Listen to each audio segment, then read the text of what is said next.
Hi friends, అన్నప గింజలు పితికిన పప్పు అండి ఇది. సో దీంతో మనం వడలు చేసుకుందాం ఈరోజు. దీనికి కొద్ది కాంబినేషన్గా కొద్దిగా పచ్చని పప్పు నానబెట్టుకున్నానండి. ఒక 5 minutes బ్యాక్ నానబెట్టుకున్నాను.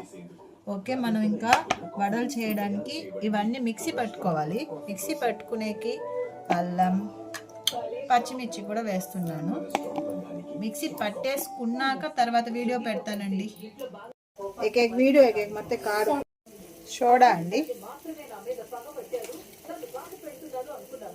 साल्ट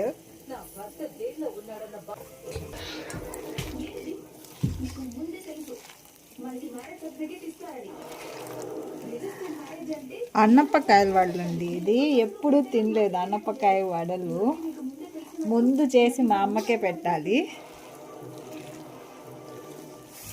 देखो बड़ा अच्छा ही नहीं है तो बोल तो खा